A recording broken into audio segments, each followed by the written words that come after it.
Le Togo affronte le 6 septembre 2024 ici à Lomé, à 16h GMT bien sûr, le Libéria pour le compte de la première journée des éliminatoires de la CAN 2025. Et le 9 septembre, c'est-à-dire 3 jours plus tard, en Guinée équatoriale, les éperviers vont se déplacer pour le deuxième match donc, de ces éliminatoires. Et celui qui sera en charge des éperviers, c'est Koubadia Kader, le sélectionneur par intérim, l'ancien attaquant. Seul buteur d'ailleurs de l'équipe nationale togolaise à une Coupe du Monde de la FIFA, il faut préciser, c'était en 2006. Alors, Fidias, tu le vois dans ce rôle comment, Kader? Oui, je pense que à l'heure où nous sommes, Kader, dans sa peau, il devrait se dire c'est peut-être la chance d'une vie. Parce que peut-être, oui, sûrement en tant qu'un entraîneur, il nourrissait ses ambitions-là d'être un jour entraîneur numéro 1. Et là, c'est un baptême de feu dans une situation très compliquée et très difficile. Mais toujours est-il que le football nous a gracié de ces moments de gloire-là où des entraîneurs intérimaires deviennent des héros, deviennent un héros national, chose qui pourrait peut-être arriver à Koubadia Kader, mais maintenant, dans l'optique de la préparation de ces qualifications-là, pour le premier match face au Libéria, déjà, d'après les informations que nous avons, il a déjà commencé par préparer les courriers de convocation. Maintenant, moi, ce que je voudrais voir, ce que j'espère, c'est que Kader, il va arriver avec sa philosophie, il va arriver avec sa manière de jouer, il va faire des choix forts. Je n'aimerais pas voir un sélectionneur Kader Koubadia être dans la continuité de ce que Paulo Duarte est en train de faire, c'est-à-dire on revient, on voit un 3-5-2 avec les mêmes joueurs sur les mêmes positions, c'est-à-dire puisque c'est l'équipe qui gagne qu'on ne change pas, l'équipe qui ne gagne pas on la change. Une équipe qui ne gagne pas, on la change. Cette équipe-là, elle ne gagne pas, donc on devrait changer de façon de jouer, on devrait changer, mais pas changer, je dirais brutalement, faire des changements, faire sortir tout ce qu'il faut faire sortir ça brutalement. Il faut aller posément. Je pense que il ira posément. Il va prendre cette équipe-là comme il est là depuis quasiment 8 mois.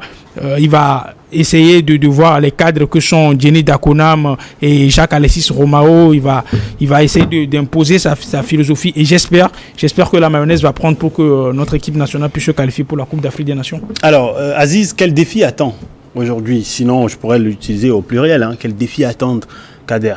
Énorme défi. Mais je crois que le monsieur a les armes pour, parce que d'un, il a la qualification pour, deux, et son passé récent lui est très favorable.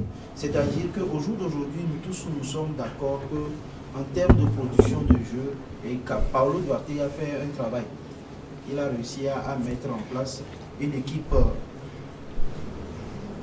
Il a réussi à mettre en place une équipe plus ou moins joueuse. En termes de production de jeu, on sent que ça évolue au niveau des éperviers du Togo. Le seul bémol reste toujours le problème d'inefficacité. Donc je crois que Kader Koubadia a participé, puisqu'il est là depuis 8 mois, il a participé à la mise en place de ce groupe-là. Parce que pour faire face à ce genre de compétition, il faut un groupe, il faut des automatismes, il faut des affinités et il faut des complicités. La seule chose que Kader pourrait faire, pour moi, à mon sens, c'est de marcher un peu plus pour l'instant sur les pas de Paulo Duarte, c'est-à-dire ne pas trop faire, peut-être composer avec les mêmes joueurs à des exceptions près, mais travailler plus sur le secteur offensif de cette équipe-là. Ça pourrait ne pas marcher. On a vu Emers Faye quand il est venu récemment remporter la CAN, mais a remplacé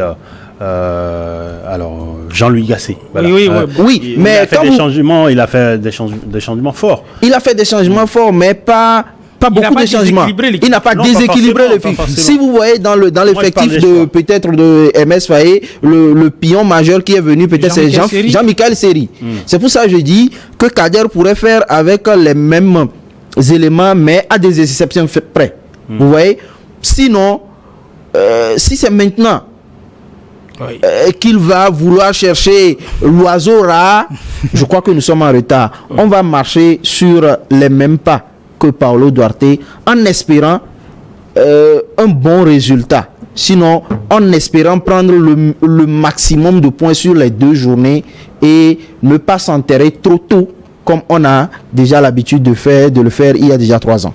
Oui, vous savez, il y a quelque chose qui me tarote un peu l'esprit. Vous savez, Kader, il est arrivé dans l'optique de soigner ce problème d'inefficacité là de nos attaquants. En tant qu'ancien attaquant de l'équipe nationale du Togo, tu l'as rappelé en début d'émission, seul buteur togolais en Coupe du Monde. Sa mission, c'était, en tant qu'entraîneur des attaquants, permettre à nos attaquants de trouver l'efficacité devant les buts. Bon, enfin, l'une de ses missions. Oui, l'une de ses missions, à part le fait d'être également coach de l'équipe nationale locale. Et donc, il est arrivé dans cette optique-là. Maintenant, aujourd'hui, qu'il est à la tête de toute l'équipe, qu'il est à la tête, c'est-à-dire du gardien jusqu'à l'attaquant de pointe et tout ce qui se trouve sur le banc émane de sa responsabilité. Je pense qu'il va devoir aujourd'hui travailler énormément, même si le temps joue contre lui, travailler énormément sur le secteur offensif, comme l'a dit Aziz, travailler les combinaisons. Je ne sais pas si vous rendez souvent au stade lors des matchs lors des entraînements de préparation de l'équipe nationale togolaise avant ces matchs. Moi, je m'y rends souvent et quand je vois l'exercice de nos attaquants devant le but, des fois, je souris un peu parce qu'ils ratent tellement d'occasions. Ils ratent énormément d'occasions. Des fois, vous vous demandez, mais c'est pas possible. C'est des joueurs professionnels, ils ratent énormément d'occasions. Et ça, ce n'est qu'à l'entraînement. Et imaginez lorsqu'il y a le public et qu'il y a la pression, là, ça devient autre chose. On a eu le théâtre la dernière fois. Voilà, donc il va falloir soigner tout ça.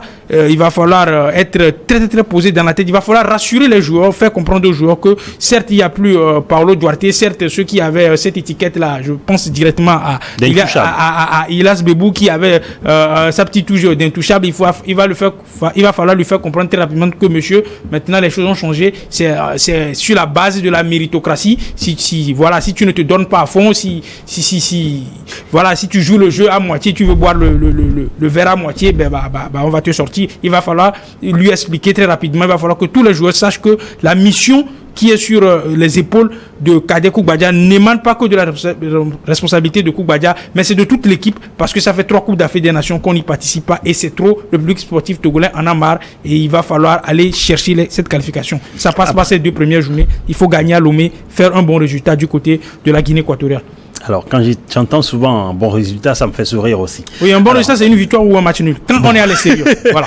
Alors, nouvel entraîneur, forcément, il y a beaucoup de joueurs qui le font. Tout le monde va essayer de sortir la tête de l'eau parce que on essaie maintenant d'impressionner à l'entraînement, mais également lors des matchs. Oui, est-ce que ça, c'est ce que je vais vous poser comme question. Est-ce que tu penses que nouveau sélectionneur, ça devrait aider l'équipe à pouvoir se décupler? Non, nouveau sélectionneur, moi je dis la première des choses qui arrive quand on a un nouveau sélectionneur, c'est que tous les toutes les cartes sont redistribuées. Vous voyez, donc c'est un peu comme si on repart tous à la course. Mais aujourd'hui, le problème, c'est que il y a quelques mois de cela, quand on voulait faire la liste de nos joueurs qui vont participer au match de qualification, c'était sur la base de ce que vous avez fait en championnat. On voit les statistiques, on voit tel joueur en forme, mais nous sommes en vacances. On est en vacances. Donc ce sont ceux qui ont marqué les esprits sur les dernières sorties, qui ont un peu plus l'avantage. Aucun joueur ne va venir nous présenter aujourd'hui des vidéos qu'il a joué en championnat, il a fait ci, qu'il est plus en forme que l'autre. Donc c'est défi. Voilà. Et donc j'espère que le public sportif togolais et que nous les journalistes sportifs, nous allons vraiment être très tolérant envers Kader lorsqu'il va sortir sa liste, parce que je suis sûr qu'il y aura plus d'un qui ne seront pas d'accord avec la liste que va colcoter Kader Koukbadia, mais c'est tout à son honneur. Il va falloir faire abstraction de tout ça. Je termine en disant que aujourd'hui Kader, il n'a pas besoin d'être bon, il a besoin d'être le meilleur, il a besoin d'être efficace, et c'est ce qu'on veut. On veut une équipe du Togo efficace. Voilà. Alors là, c'est très dur. Il n'a pas besoin d'être bon, mais d'être meilleur. D'être efficace. L'obligation de résultat. On ne veut pas 95% de possession pour une défaite 1-0. Oui, mais après, il ne faut pas oublier qu'il vient dans une situation, à mon avis, de crise. Nous, on veut la victoire. On s'en fout de comment ça va se passer, mais il faut qu'il gagne. Alors, c'est tout. Aziz, on y va. Est-ce que Helmut, vous dites qu'il vient dans une situation de crise? Moi, je ne dis pas. Moi, je ne pense pas qu'il vient dans une situation de crise. Ah ouais, mais on vous présente sur un banc à quelques semaines de votre premier match. De jours. Alors que vous savez que vous n'avez pas le poste à plein temps. Vous n'avez pas le poste à plein temps. Je suis d'accord. D'accord. Mais ce qui compte aujourd'hui, c'est les joueurs. D'accord. Si on doit travailler le pourquoi on disait que Nibombe Daré était en retard, c'est la prise de contact avec les joueurs, les discussions, la présentation du projet à la tête duquel il vient, mais celui qu'on prend comme intérimaire, il a la chance d'être là depuis 8 mois et il a la chance de sa vie comme Fidias vient de le dire. Je l'ai dit en première partie.